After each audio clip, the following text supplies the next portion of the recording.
We'll start off. Hi, hello, and welcome to the first episode of Join series, where we'll be interacting with a host of industry speakers.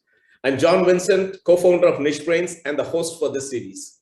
Just a quick brief about NicheBrains. NicheBrains is a business transformation platform which connects millions of SMEs with the best of brains across the globe to adopt digital transformation, to help them grow their business exponentially, thus democratizing digital transformation. In today's session, we have a wonderful guest, Mr. Shekar Rangarajan, a veteran with general managerial exposure of 48 years. He's a business process architect, consultant, coach, and a mentor. He's also author to wonderful books, Business 2020, which was released in 2014. Then there's Glow, Play for Greatness, which was released this year. The book is available on Amazon and Kindle, and I would highly recommend you to grab a copy and read it. So welcome to today's episode, Mr. Shekar. Great to have you interact with us today. It'll be great if you can start off by giving a brief introduction about yourself. Sure. Thank you very much. It's a pleasure being here. And what I would actually like to begin by saying is I'm known as a thought catalyst. And what I mean by thought catalyst is I promote counterintuitive thinking. By my expertise, I consider myself to be a business process architect. And process architect meaning that most of the organizations have a business architecture. And I try and look at the business from the process point of view. And that is going to be the main theme of today's topic. By way of experience, I have had a broad general managerial exposure. I began life as a salesman. For about 12 years, I was a salesman and then became a product manager. From product manager, I became a general manager. As a general manager, I initiated large-scale transformation for companies like Xerox, G Capital, and Citibank.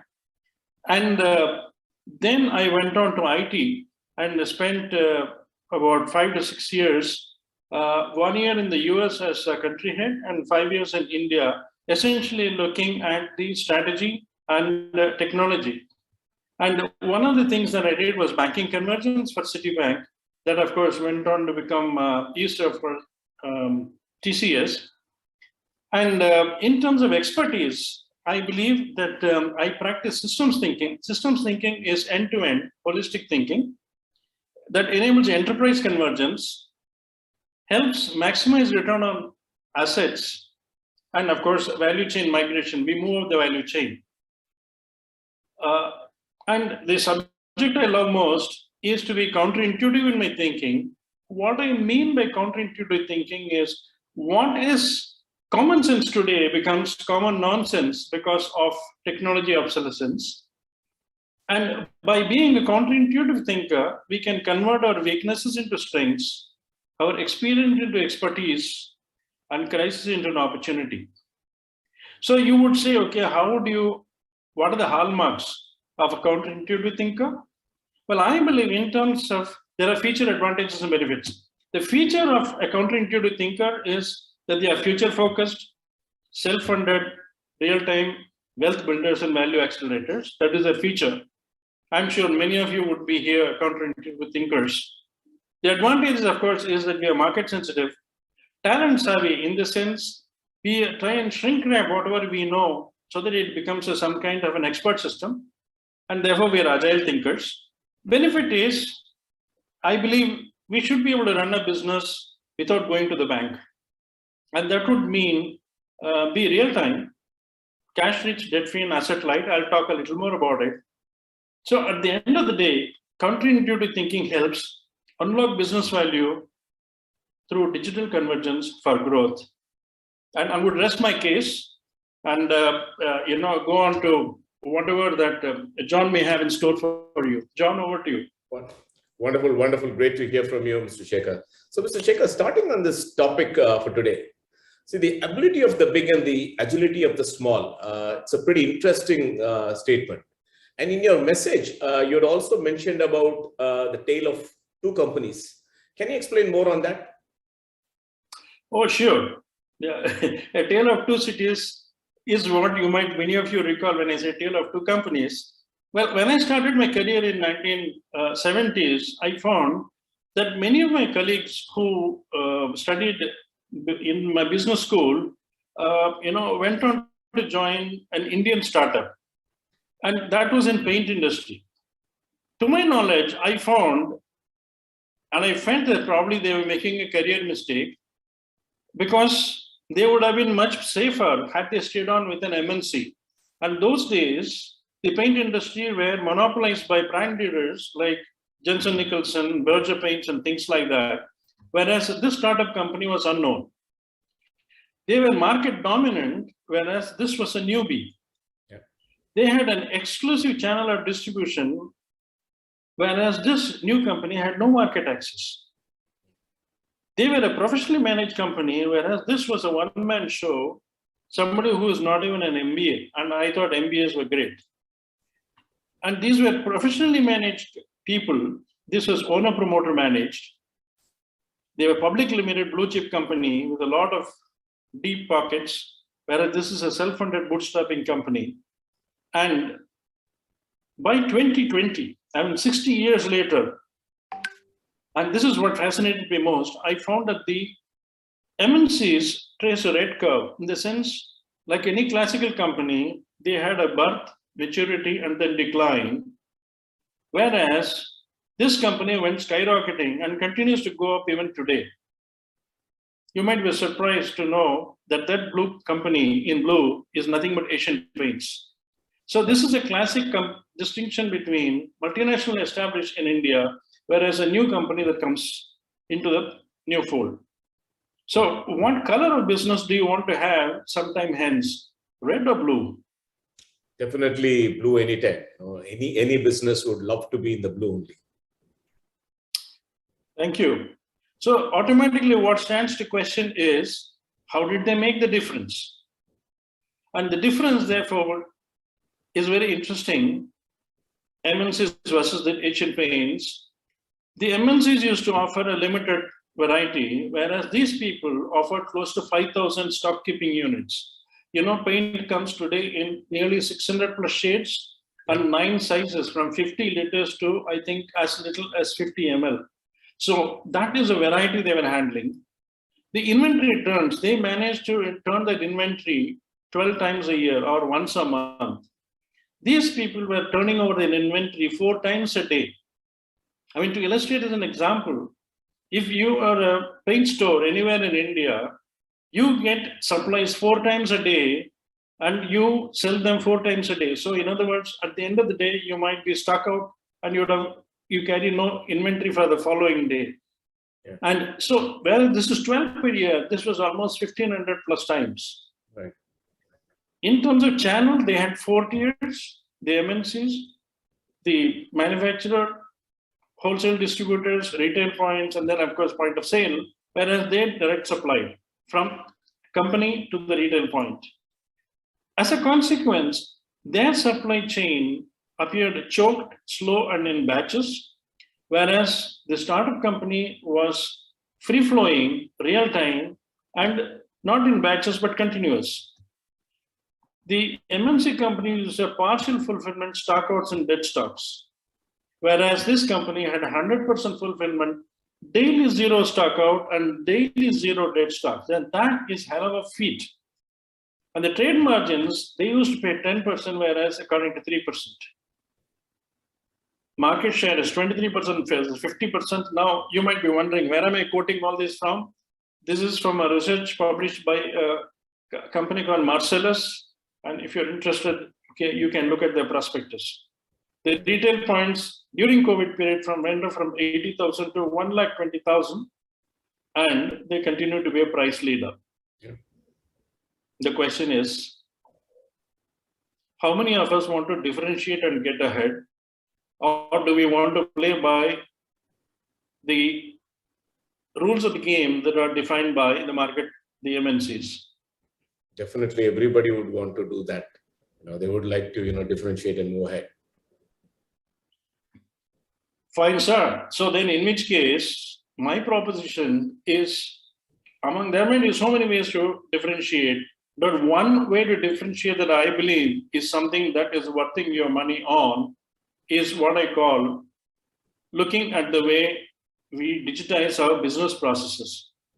Now, typically when we talk about business processes, we only talk about the cash coming in or in. We put money into the business, we take money out of the business, right, or we get money into the business. So inputs, we create outputs, and we put in, we outgo cash and we get in cash. The interesting thing is, I look at business 6 layers deep. There is, of course, a superficial layer where there is workflow. Like if you're a paint company, you will get some chemicals and it goes out as finished products. But beneath that is a domain know-how like every business would have on the art of making paint. right, Below that would be the data flow. Below that would be the decision flow. Below that would be the value flow. And below that is the cash flow. So if we want to succeed in business like Asian Paints, we need to look at business not only in the top layer, but we need to be looking at all the 6 layers. right. Second is we need to look at all the 6 layers, collect data not on a batch mode, but on a continuous mode, real time. The third one is to be able to manage all the 6 flows concurrently and not in a distributed fashion. So in other words, we need to take a system integrated approach to managing the system itself, not just the MIS department.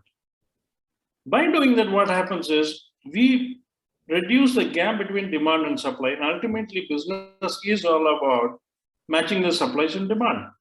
So the advantage that digital convergence does is, on the one hand, you have a fast-forward mode where you say supply-side decision-making.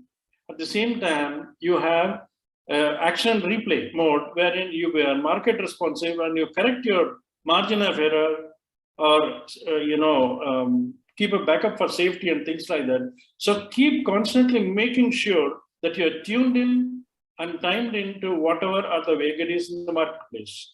And that I don't think is at all possible unless there are 2 fundamental conditions that we fulfill.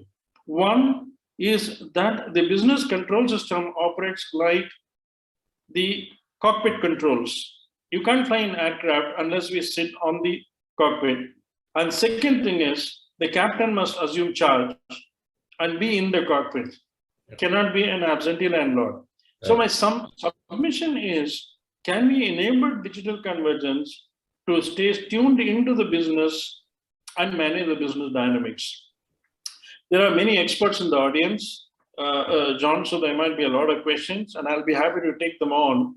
And please do share your own viewpoint as well. So Mr. Shekar, so in today's business, pretty much most of the businesses are like in a traditional way. They're on autopilot way of execution, right? They're not ready to make the change. They seem to be okay with the flow, but now the challenge has been creeping up in terms of the cost and profit margins that as well are shrinking. So also most of the companies do not capture enough data.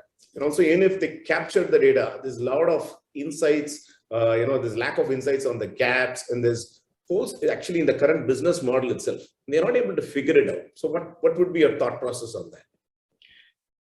I think this is a tough question because it's very easy for me to sit here and talk, but invariably the enlightened managers do understand the futility of firefighting. Firefighting is a consequence of actually the business playing on a catch-up mode. So therefore, they do appreciate the fact that they need to step back and do 3 things fundamentally. One is recognize that there is a right to information. RTI is the fundamental right of everybody in the company.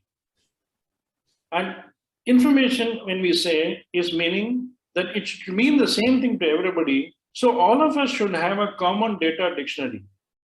For example, if on time means on what time, by whose watch. So therefore, we need to have a way of making sure that there is one central agency that sinks in, maybe the chief information officer's office, or I don't know, data center. But we need to say, look, information should be up to date up to the last maybe second or maybe 10 minutes or 5 minutes. So that is one right to information. Second thing is, I believe we need to have complete transparency. Right. Because without transparency, there is no traceability.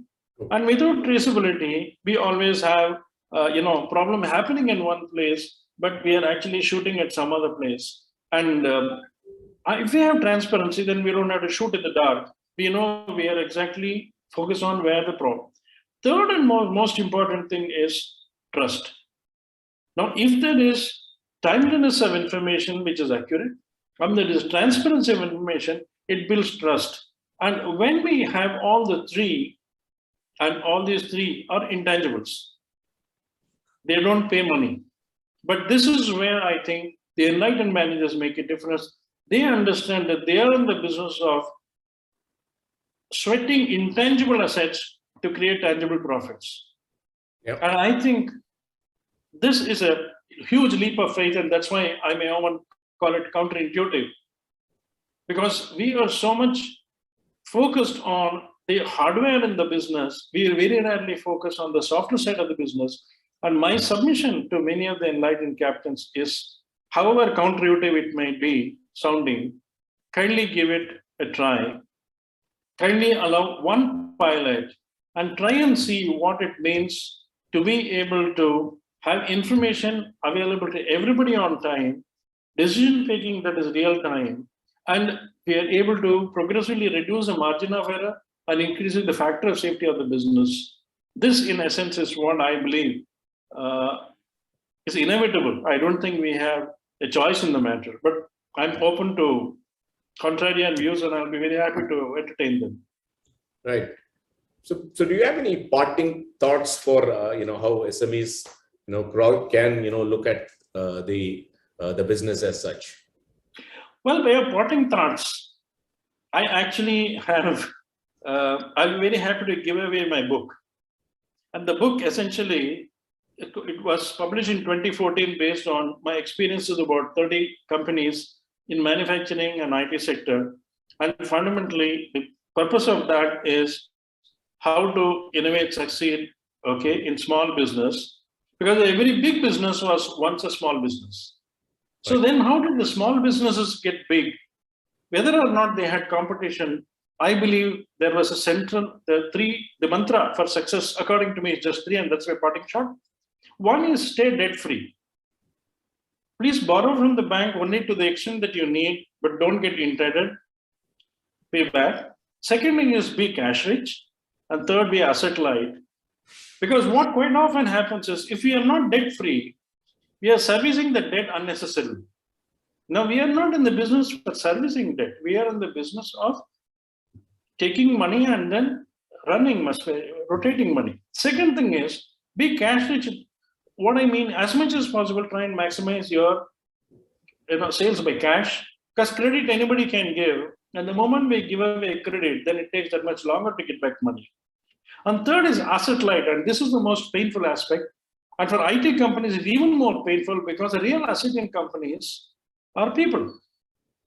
For IT companies, almost 50% of the revenue is wage and salary bills. Now, if we have people who are obsolescent and who will not learn, then regardless of whatever we do, we have a lot of people on our rolls, but who are not exactly converting their knowledge into money. So asset light here means not only I'm talking about plant and machinery, land and buildings. I'm also talking about the workforce. If we do that, I believe we can be our own bank. We don't have to run to the bank every time. Right. And my submission is, by beginning with digital transformation, getting everybody digitally literate, we can have a quantum leap in business. This is, in brief, I believe, my legacy that I can pass on to people who really want to grow in life. Wonderful, Mr. Shekar. So just to summarize some key inputs that we have given Mr. Shekar. So one is, data is obviously very key for a company. And it's important that companies, build that data. Second thing, what you have talked about is, the efficient use of data in decision making and pivoting of the business if needed. And finally, companies need to, as much as possible, stay debt free, be asset light, and obviously the cash rich by being a banker for themselves. So thank you, Mr. Shekar, for sharing your insights for today.